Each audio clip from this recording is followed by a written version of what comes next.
Hello, and welcome to Introducing Me. I'm your host, Sarah. I started this podcast to get to know other people and lifestyles while discovering more about myself.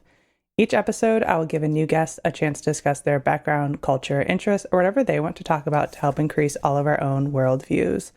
Today, I would like to introduce you to Ryan DeLena. He has climbed and skied in the United States, Canada, Chile, Argentina, Svalbard, and Antarctica. But as a child, he had difficulty controlling his emotions and voluntarily was committed to a mental hospital. So I'm grateful to have Ryan here today to share more about his story and what he's got going on in his life. So thank you so much, Ryan. Why don't you go ahead and tell the audience a little bit more about yourself?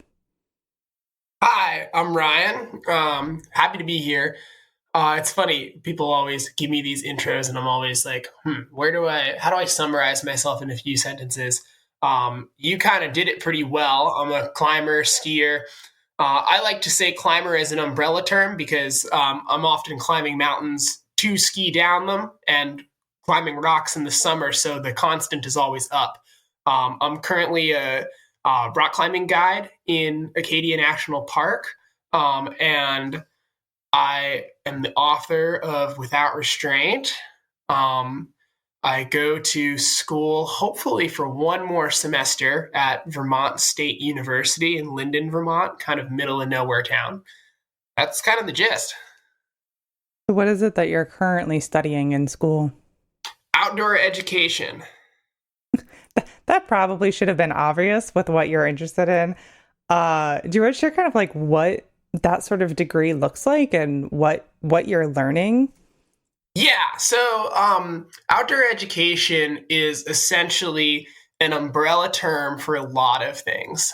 So guiding is kind of in there, but we consider outdoor education to kind of go above and beyond because there is a teaching element involved in it. Wilderness therapy, program management, those are all kind of lumped in the umbrella of the degree. But essentially, you have a concentration. So mine is the recreation concentration. So I'm learning more about taking people out into the wilderness and having field experiences than I am about managing a program or doing wilderness therapy. And essentially, the degree takes on a lot of looks. Sometimes you are out in the field for classes, like we did an immersion semester where it was 2 months of being in the woods for a week on an expedition and being in class for a week planning the next expedition.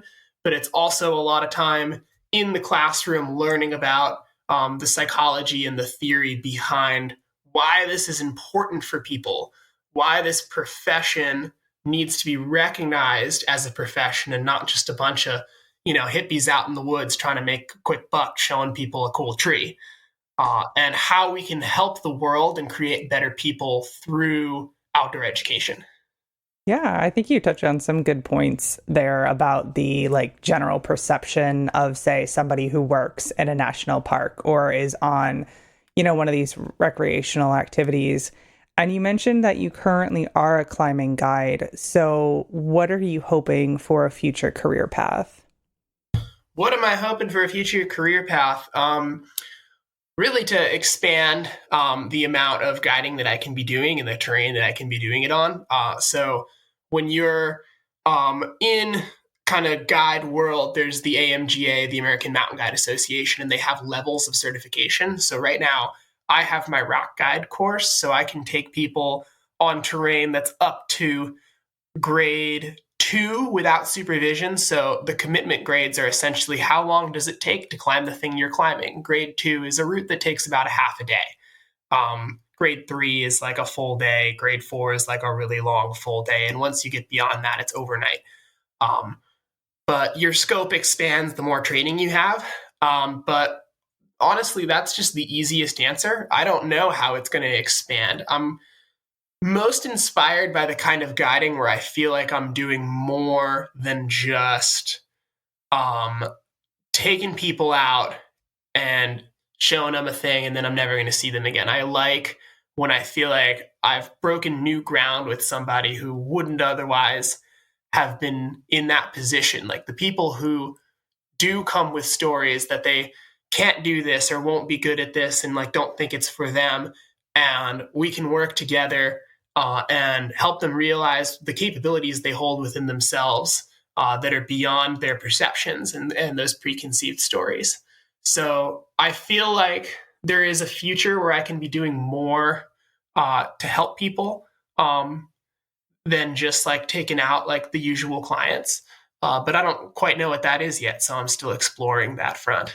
Right, of course. And so what happens if, you've got someone who's signed up for one of your tours or your adventures out that, they may have this preconceived notion of like, I can't physically do this. And then when like once you're in it, it is a struggle and say like you can't, like they can't finish what you're doing or you need to kind of like pivot. What is that sort of situation like? Well, I mean, not all rock climbs are created equal.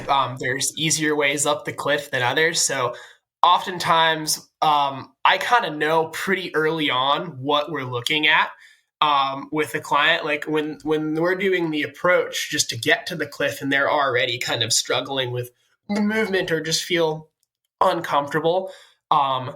Like I know, okay, this is somebody who might be afraid of heights, or maybe somebody who's not very traditionally athletic, and I can pick a climb that is going to feel exciting for them, but not feel overwhelming. And most of the time, I'm kind of right on the money. I do have experiences where I take a chance with somebody, and I'm like, all right, this is going to be kind of a reach for you.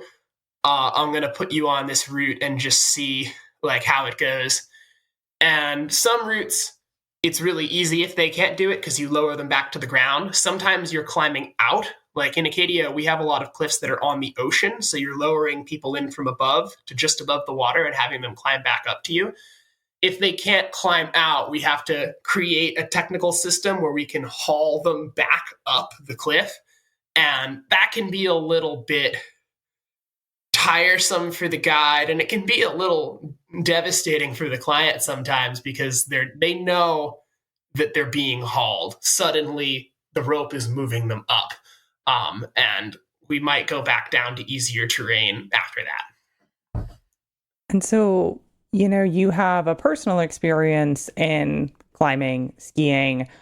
What made you first want to be a guide to help other people?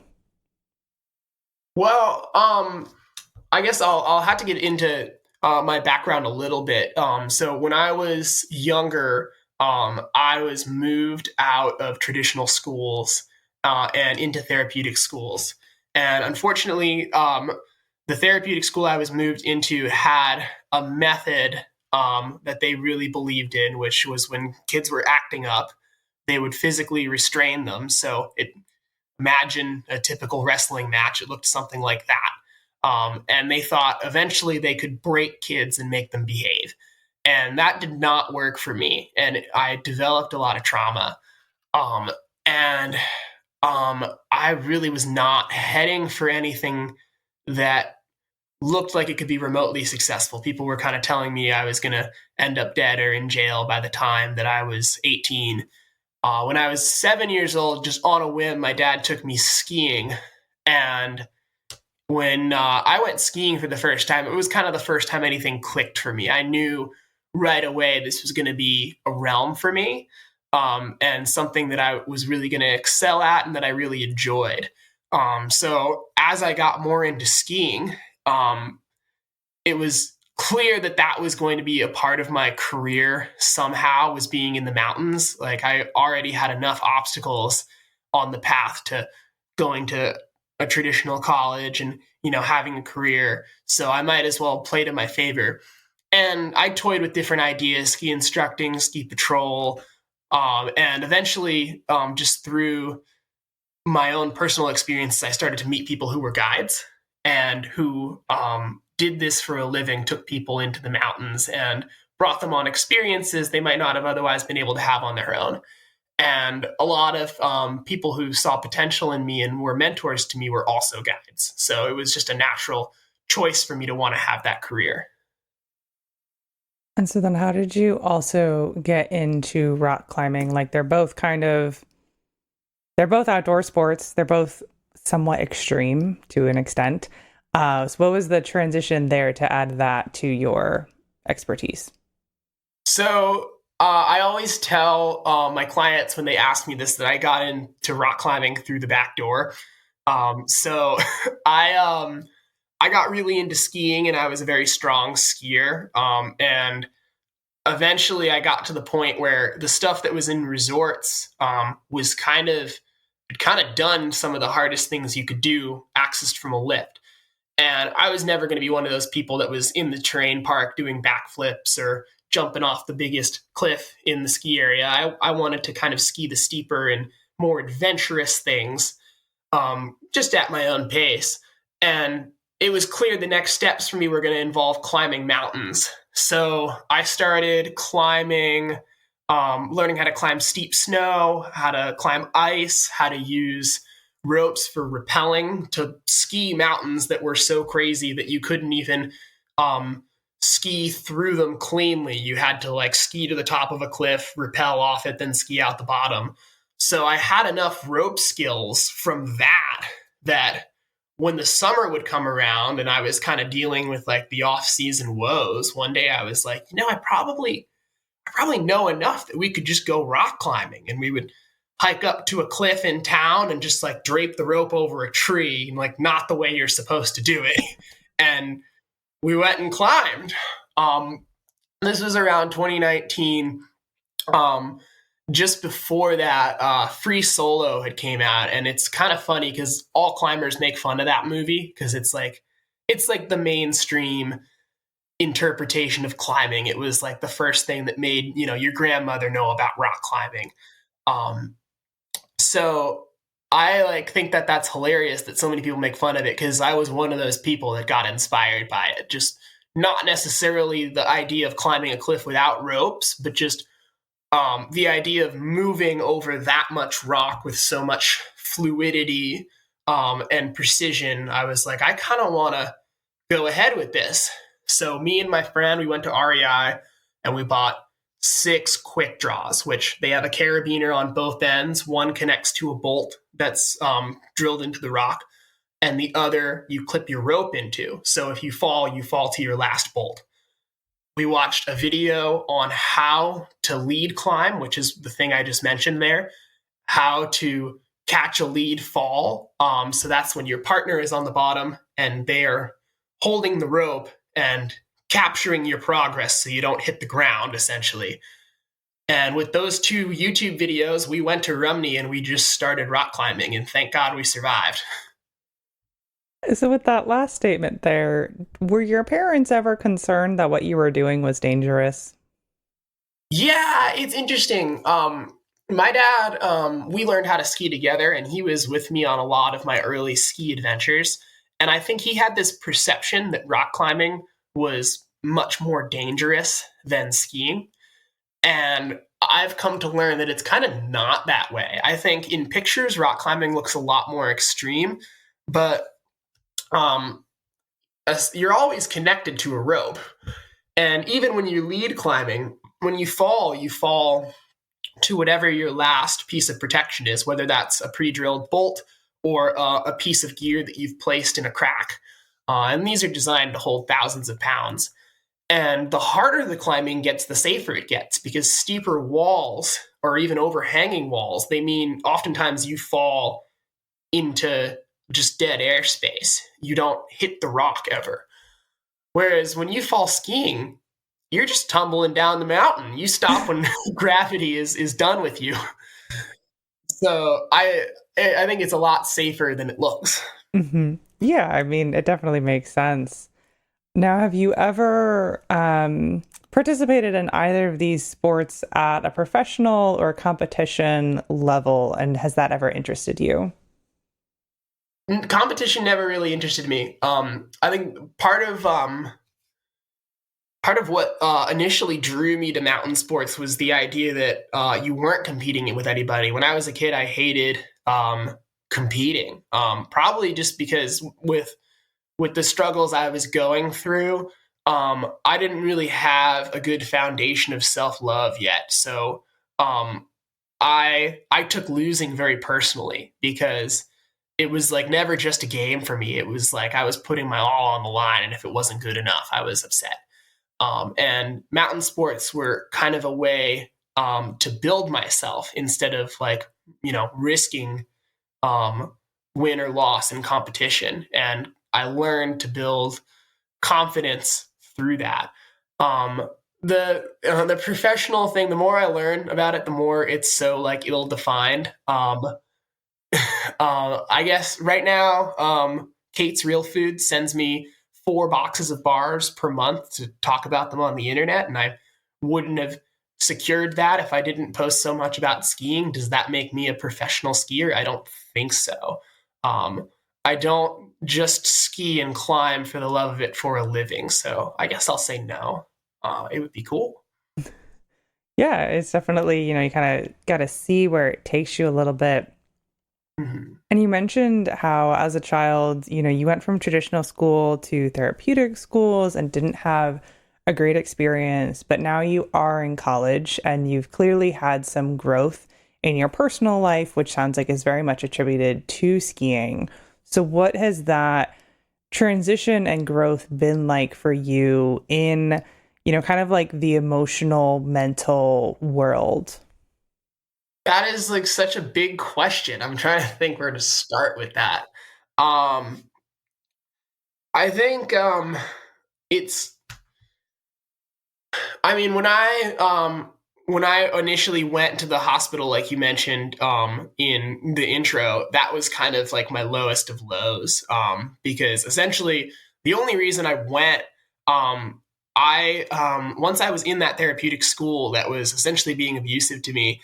Once you have a certain number of accommodations, which is funny that they even call them that on your record, like if you're in small classrooms, if you're needing to be restrained, if you have one-to-one aids, any school that can't provide those things won't take you. So if I wanted to go to a school that didn't do restraints, I couldn't do that unless I was at another school and I proved for like a year that I didn't need any restraints, then I could come back. But that just wasn't in the cards for me. I was full blown PTSD. Just if I sensed any conflict, I was going to fight or run. So I wouldn't have made it through a day in another environment where I was even the slightest bit aware that I could be restrained. So they suggested going to the hospital to put me on medication to say to another school, hey, he's on medication now. Maybe this makes it different. And it was a colossal failure. That was not the place for me to be. I completely unraveled. My family almost lost control of my care. I basically got out by my dad just telling me, like, just pretend everything's fine and like keep it together so they'll say that you're doing well enough to leave. And I got a severe side effect on one of the medications. This one that they put me on called Lamictal. If you put too much in your body at once, it can cause you to get this skin disease where your skin literally like rashes first and then it blisters and starts to fall off. And I started getting the rashes. So we had to take the medication out and we were back at square one anyway. So the next 10 years were essentially just healing from that PTSD. I was on meds for a while. We tried different ones, and then I ended up taking all of them out because I was being mismedicated. And currently, I'm on none of them. And eventually, through just years of cracking at the system, they did let me back into public school. And once I was there, it was difficult because I got what I was hoping for, which was to be in an environment where I had the same opportunities as all of the other kids and wasn't being restrained, wasn't being treated like less than. But I didn't have the confidence to navigate that environment. I felt like I didn't belong there necessarily or didn't have the same tools as the other kids. And that's really where the climbing and the skiing did a lot for me, because I think without doing a sport where it's on you whether you succeed or fail, and you need to learn to trust yourself, to believe in yourself, to form a close relationship with how you think. That gave me the tools to overcome a lot of those scars and those obstacles that run deeper than the initial trauma. And so then when it was time for you to apply to college, did you think you were ready for college, that you'd be able to go, or was there still some sort of concern? Until I set foot in the building, I did not think that I had any shot. I had a lot of conversations with my dad. I was scared because the high school that I went back to when I did return to public school was so cliquey. And a lot of people were very nice to me, but I didn't belong to any of the cliques because all of them had formed already. So I didn't have anybody to hang out with on the weekends. I didn't have a prom date. I didn't get that kind of attention. And I just thought it was because I was weird or unlikable. And I'm like, when I get to college, it's just going to be more of the same, if not worse, because now I live there. And it it took me going to college and starting to find a friend group and seeing that like it's not high school, and not this high school in particular. Like people, they're all new there. They're trying to find out who they are and the type of people they want to surround themselves with. They're not going to prejudge you because you weren't there with them in kindergarten. And I think that, makes a lot of sense for a lot of people, no matter what their experience was in high school or earlier. But it sounds like, you've been able to find yourself like with Mhm. good people in college. Yeah, it's been an interesting ride. I mean, COVID kind of messed a lot of things up. Um, I remember when I got there, the first couple months were like pretty rough because I was new and it was kind of a small school, and I like tried to find a couple groups and it didn't really seem to work out. But one of my friends from the outdoor club in high school, actually, he was 2 years ahead of me, and he took me climbing in the fall one day, and he was like, how's it going? And I'm like, oh, it's going all right. I'm finding all my classes. And he's like, no, like, really, how is it going? Like, are you doing all right here? Like, are you feeling like you have a support system? Like, you have friends? And like, if I'm being honest, like, it kind of sucks. Um, and he introduced me to his group, which was a wonderful group of people, and had a lot of great energy. And we had a lot of good times together, but unfortunately, COVID hit, and I went home, and they all lived in Vermont, kind of off campus. So they all kind of stayed together. And by the time we all came back together, it was time for them to graduate and kind of move out into the world anyway. So things kind of split up. But I found that sense of community through the local Northeast climbing and skiing scene. It's pretty small, and we all kind of know each other, and you got nothing to do when you're out on the hill for 8 hours but talk to each other. So you get close pretty fast. And are you from somewhere in the Northeast originally? I guess I should have put that in the intro, huh? Uh, I'm from Sudbury, Massachusetts, um, which is not in the Northeast mountain community, but it's in the Northeast. It's about a half hour outside of Boston. Yeah. So not, you didn't have to necessarily like fly across the country when COVID hit, but, did have to return home a number of hours away. Yeah, and it was a weird return home because everybody was just supposed to stay inside, and it got really weird for outdoorsy people because there was this weird trend for like the first couple months of everybody promoting like, now's not the time to go into the mountains because if you get injured, you could get a rescue or sick. And people were getting shamed for going outside. If you posted a picture of yourself skiing from like March to June of that year, like you were going to get run off the internet. And it was a scary place to be. Yes, that definitely, that period of time was very different for a lot of people. And we've come a long way as well from there to figure out, what makes sense these days. Mm-hmm. Now, in my intro, I noted a handful of countries and continents that you have had the chance to climb or ski on. So what has that been like traveling and going to these different places and having the chance even to pursue your passions?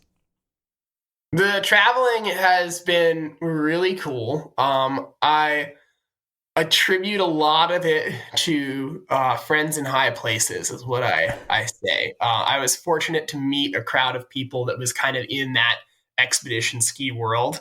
And that kind of started with this chain of people. And I think I like to go from the beginning, even though it's like, kind of a lot to explain, just because I don't want people listening to just be looking at people and wondering how the hell does this happen? It doesn't just happen. There's kind of a chain reaction. But the theme is that when you are organically pursuing something that you really enjoy, you're going to meet people who are trying to go where you're going, and you're going to meet people who have gone there and want to help you. So when we were out in Big Sky when I was 12, I really wanted to ski this one particular run called the Big Couloir. And what makes it special, it's a 1,200-foot run kind of lined by large cliffs on either side. It's a very aesthetic, kind of S-shaped snow gully down the mountain. And you have to have a partner and avalanche gear for patrol to let you in. They do avalanche control it, but it's kind of a filter. Anybody who's not supposed to be skiing in there isn't going to have that equipment. And my dad didn't want to ski it. He was like, I'm going to die if I try and ski that thing. So he knew it was important to me, and he hired an instructor / guide for the day to hopefully take me down there. And I was kind of an unathletic looking 12-year-old, but I could ski.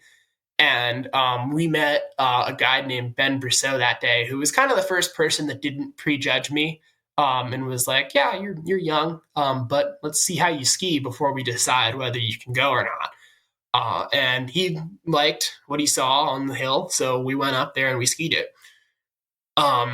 Every time we came back to Big Sky at that point, we made sure to connect with him and do some skiing. And him and I formed a really good relationship early on.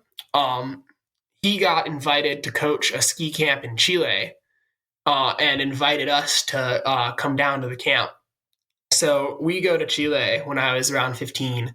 And when I was there, I met Chris Davenport, who he was a professional skier who skied all of the 14ers in Colorado, so every mountain taller than 14,000 feet. And he guides a trip to Antarctica. And I was like, oh, I didn't even know you could ski in Antarctica.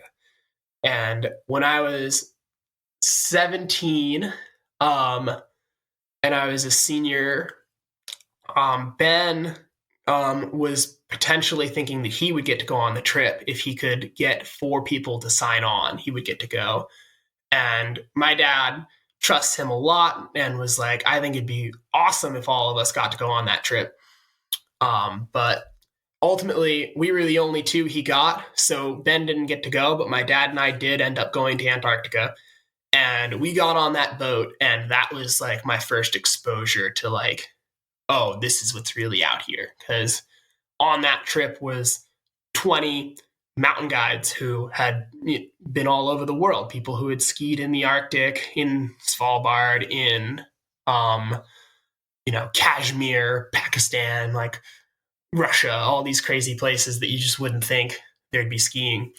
And that was my first exposure to guiding and just my first exposure to what was out there in the world. On that trip, leaning over the side of the railing, I met this guy named Brendan Legacy, who essentially he was where I would want to be in 20 years. He's got this beautiful little A-frame out in Lake Tahoe, and has a super cool wife and kid, and skis every day.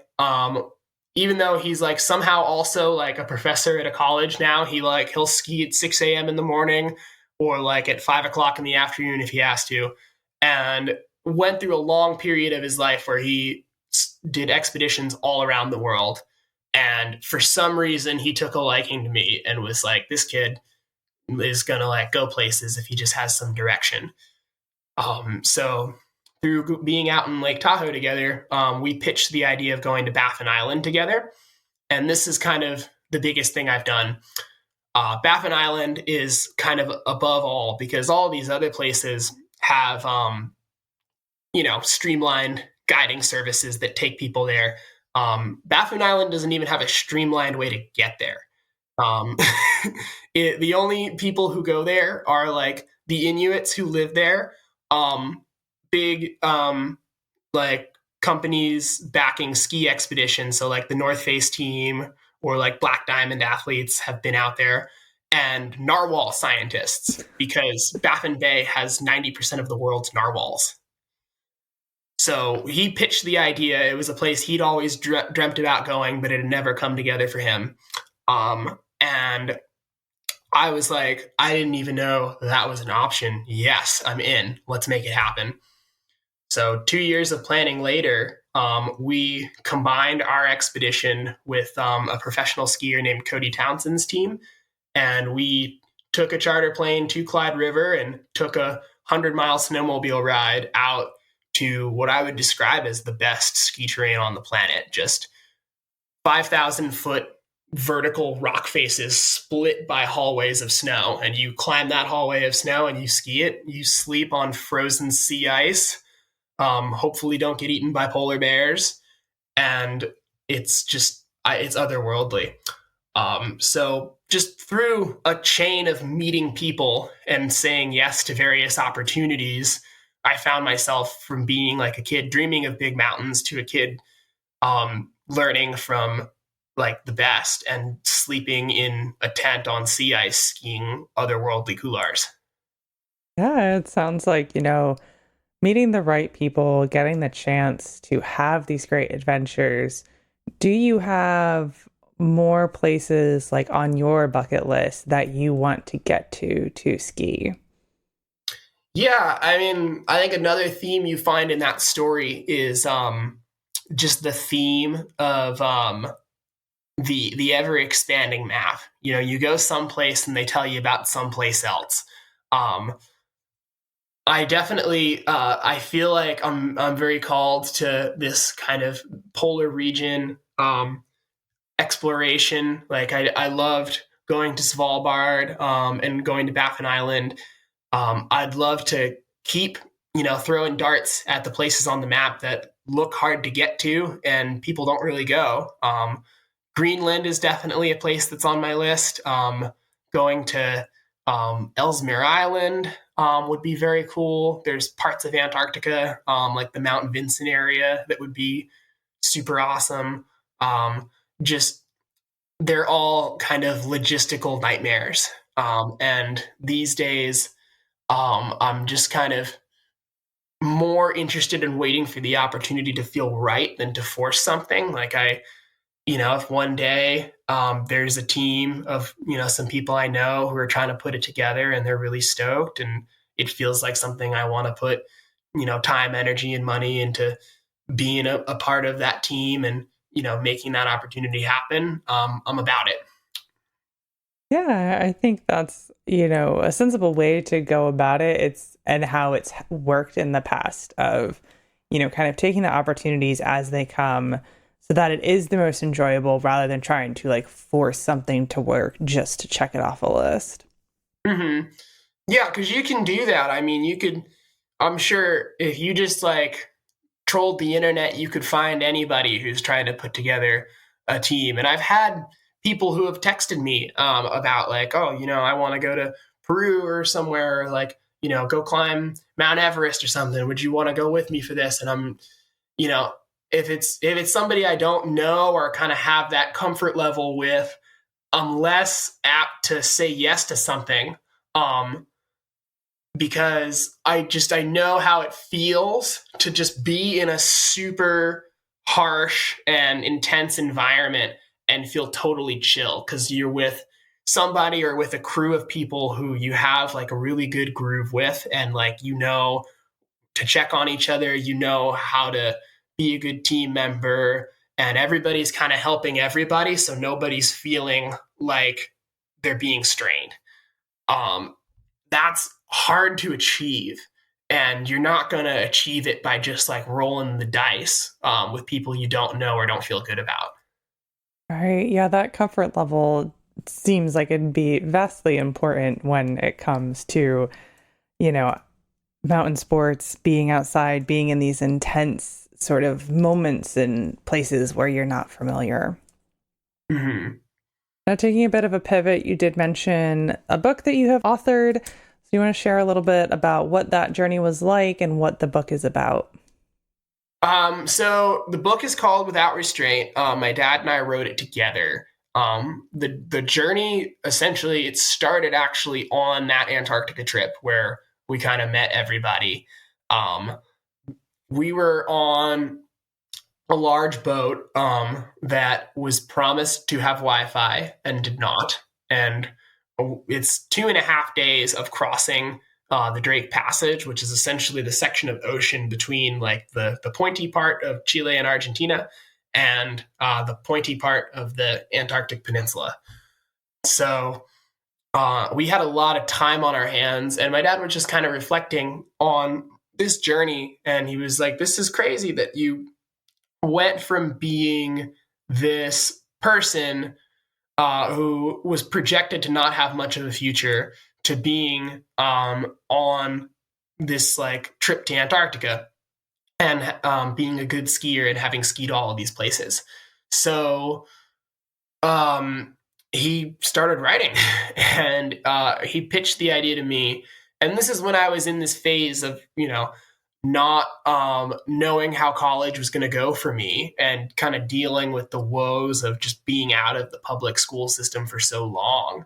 And I initially didn't really want to be part of it. I was like, why would I want to expose to the whole world that I'd been through this journey with the mental health system and with, these special needs schools and getting restrained. It's just like, it's so hard. Or I perceived it as being so hard for a regular person to understand and not kind of judge me, that I was just looking forward to the idea that I could go to college and just not have to talk about it and just be Ryan. But he said that he thought it would really help people who are still in those schools and who don't have somebody to look to who they can say, like, this person made it out and turned out all right. Because I certainly didn't. I didn't know anybody who had been through that system, and he really had much to show for it afterwards. So I agreed to it, but I was like, I want to make sure that I have my words in there too. So he gave me a bullet pointed list of everything he had written about in like just not even chapters, just events. And I took that bullet pointed list and I wrote a chapter for each bullet point. And we traded versions after. And then we were thinking about what to do with them. And I had read another book it was an autobiography. It was Alex Honnold's book, actually, and he had written it in his voice, but there was also, I guess I'll call them a narrator, who would kind of provide perspective on how big the things he were doing was. And it was written to voices. So I was like, what if we did something like that for ours? Can we have it be that it's kind of written in my voice and yours? You kind of having the parent perspective and watching your kid go through this and wanting the best for them, and me being the kid who's got feet on the ground and is like actually seeing all of what's happening. So it took a lot of drafts to get it to work out that way, but that is what we went with, and that is what got published. And so what was the publishing moment like for you? It's one thing to talk to your dad about, this will be good for people who were in situations like myself, to, okay, now it's actually out there in the world and I'm going to have, these conversations and be vulnerable about my past and not just be able to go to college and kind of shove it under the rug. It took me like an hour to write the post that the book was coming out and that people should buy it. it took me a long time to grasp. I'm like, damn, I have to like promote this now and make it seem like I'm like really stoked that like all of my secrets are out here now. And I think I spent 20 minutes just like hovering my finger above the button. But as soon as I pushed it, I was shocked at how much overwhelming support I got. I didn't, I thought I was going to lose friends over this because they're just going to be like, oh, like, we didn't know all this stuff. This is like too much. But it was not like that. It was more like, why didn't you tell us? Like this is crazy and so cool that you like made it through that. I'm like, I don't know. I never thought anybody would call this cool. Like I thought it was weird. So that really helped me make peace with it a lot. And I realized like the secret just wasn't the way to do it because it was going to come out eventually with anybody who like knew me well enough. I was going to have like the big confession. And it's almost more peaceful to just have it in the world. And it's like, it's just out there now. Yeah. Yeah. I think it shows a lot of growth to be able to get to that point and realize like this is actually better in forging relationships and, letting your truth out there. Now, do you ever think, like, is there a chance, because you mentioned how, at one point you were on medications and then they didn't work and now you're off of it. Is there a possibility that you could in some way regress to what you were like in your childhood? No, not really. I mean, it's like, well, to define that, it's like, what was I like in my childhood? I probably have regressed to what I was like in my childhood because there was a time when I just had a lot of energy that was really unfocused and I didn't like doing what I was told and struggled to sit still. I think all of those things are still very true. It was the response to that that really did the most damage. It was being physically restrained and being kind of demonized for how I was and having people tell me the way I was wrong and punishing me for being how I was. And what I needed was to be in an environment where I could use how I was to an advantage and learn what my path was in the world. So, when I was a kid, that was tough because like it, I just didn't have the social skills to realize like, okay, it's probably not polite to stand up in the middle of class and just start walking around. But eventually I got old enough to know, all right, even though I feel like getting up and walking around right now, I just got to sit through this and I'll do it later. Like I just needed to grow up to some degree.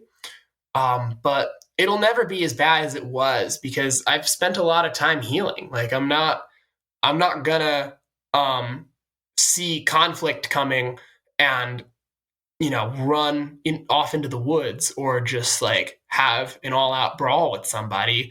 Does it still make me tense? Yeah, but I have more tools to deal with it now.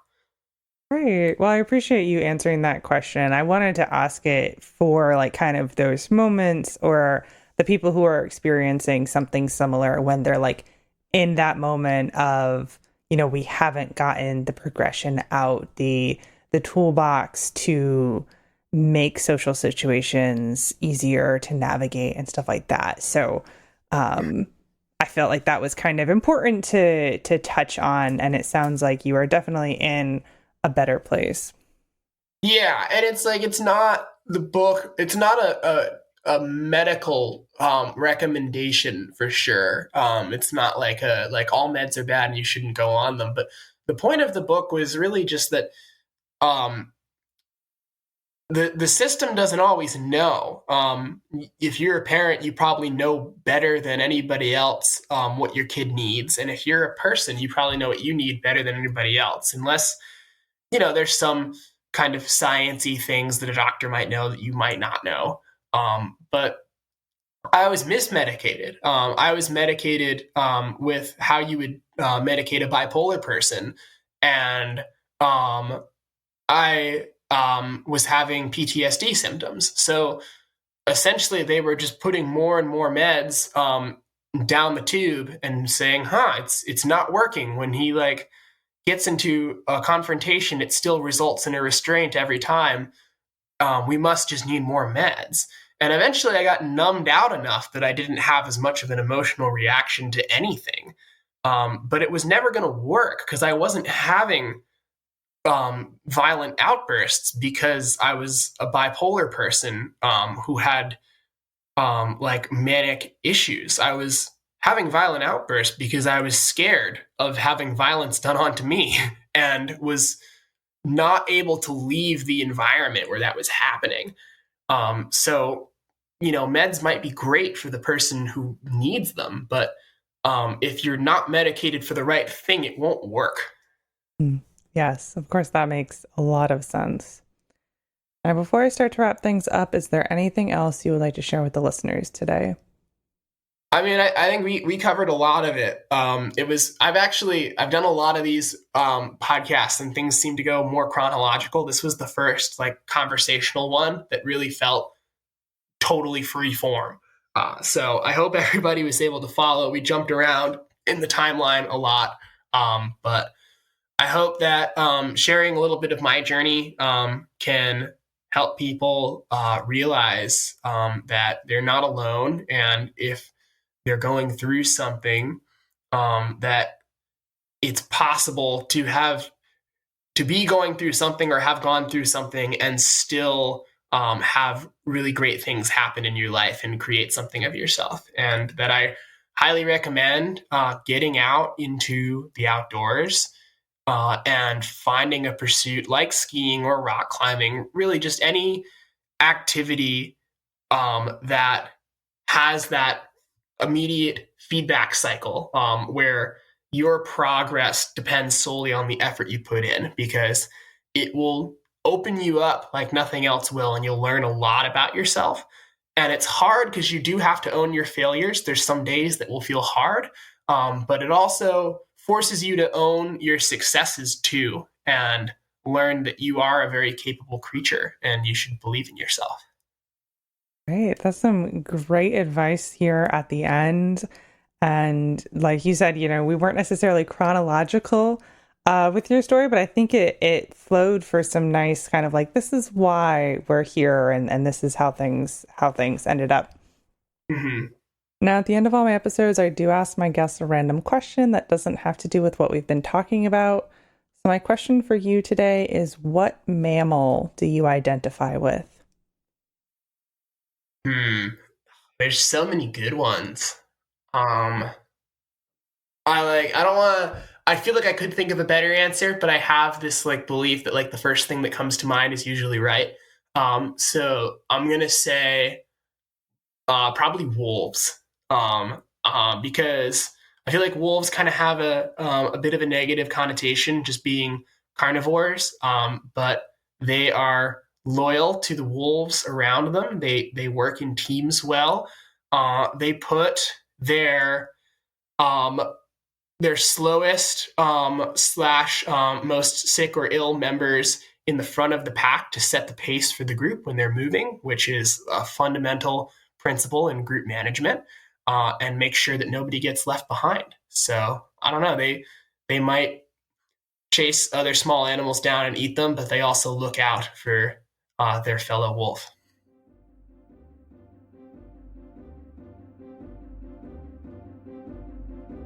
All right, that brings this episode to a close. So of course, if you would like to connect with Ryan, his Instagram will be in the description. So that's got a lot of good information and fun stuff with all of his adventures. So feel free to go connect with him there. And of course, we will be leaving a link to the book that he wrote with his dad. It's on Amazon. So we'll be leaving that link if you would like to go read that and check that out. And of course, if you would like to connect with the podcast, our website is in the description. That brings you to all of our past episodes, our social media. We are on Instagram, Facebook, and LinkedIn. Support of those pages is always appreciated. And if you'd like to support the podcast monetarily, there is a link to do that as well. And if you would like to be a guest on this podcast and share your story, my email is in the description. That is always the best way to reach me. So thank you so much, Ryan, for spending time with me today, and to my listeners for taking the time out of your day to hear a new story. Until next time, bye. Bye. Thank you for having me.